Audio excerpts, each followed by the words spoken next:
Janata Garage లో Kajal item song Chiranjeevi 150 cinema Khaidi number 150కి అనుకోని సమస్యలు తెచ్చిపెడుతున్నట్లుగా వార్తలు వస్తున్నాయి.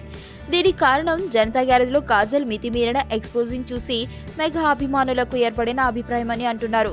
జనతా గ్యారేజ్ స్టాక్ ఎలా ఉన్నా కాజల్ స్పెషల్ సాంగ్ మాత్రం అందరికీ గుర్తుండిపోయేలా అనిపిస్తోంది.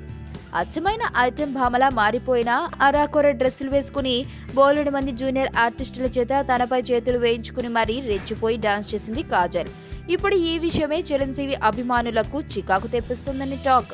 ఒకవైపు టాలీవుడ్ ప్రెస్టీజియస్ సినిమాలలో ఒకటిగా చరిత్ర సృష్టించబోతున్న ఖైదీ నెంబర్ 150లో నటిస్తూ ఆ సినిమా స్థాయికి తగ్గట్టుగా ప్రవర్తించకుండా సుకుమార్ సినిమాల్లో ఐటెం సాంగ్ లాంటి డ్రెస్సు, ఆది స్టైల్ పాటలో నేను పక్కా లోకల్ అంటూ చిందులు వేసిన కాజల్ చిరంజీవి పక్కన హీరోయిన్ గా ఎలా చూసేది అని మెగా అభిమానులు తలలు పట్టుకుంటున్నట్లు టాక్.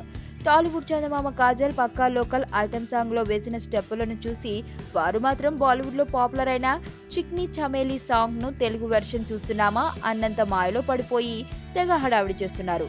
ఇప్పుడు ఈ హడావిడి మెగా అభిమానులకు టార్చర్ గా మారింది. చిరంజీవి నటిస్తున్న ఖైదీ నంబర్ 150 ఒక సందేశంతో కూడుకున్న ఒక పవర్ఫుల్ స్టోరీ మూవీ.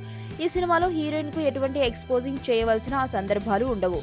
అయితే ఇప్పుడు జనతా గ్యారేజ్ లో ఇలా ఐటెం సాంగ్ లో రచ్చరచ్చ చేసి వెంటనే సీన్ మారిపోయినట్లుగా చిరంజీవి పక్కన కాజల్ కనిపిస్తే జనం అంగీకరిస్తారా అన్న ప్రశ్న ఇప్పుడు మెగా అభిమానులను తీవ్రంగా వెంటాడుతుంది.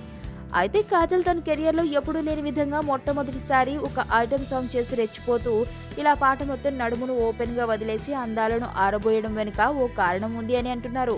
కాజల్ ఈ మధ్య నటించిన బ్రహ్మోత్సవం, సర్దార్ గబ్బర్ సింగ్ ఫెయిల్ అయిన నేపథ్యంలో కాజల్ పని అయిపోయింది అని కామెంట్స్ వినిపించాయి. అయితే తన గ్లామర్ ఏమాత్రం తగ్గిపోలేదు అని టాలీవుడ్ దర్శక నిర్మాతలకు తెలియచెప్పడానికే కాజల్ ఇలా రెచ్చిపోయిందని అంటున్నారు. అయితే కాజల్ పై మెగా అభిమానులకు వచ్చిన కోపం మెగా కాంపౌండ్ వరకు చేరడంతో ఈ నెగిటివ్ టాక్ కు దిద్దుబాటు చర్యలు ఏ విధంగా చేయాలి అన్న ఆలోచనలో మెగా కాంపౌండ్ ఉన్నట్లు టాక్ వినిపిస్తోంది. నేను ఆనంద్. ఈ భూమన్నా, ఈ భూమి మీద ఏ సృష్టి అన్నా నాకు చాలా ఇష్టం.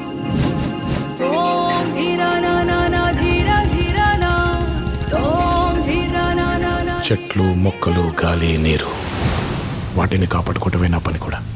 It's a joggers park. 213 చెట్లు ముంబైకి చాలా ఆక్సిజన్ సప్లై చేస్తుంది.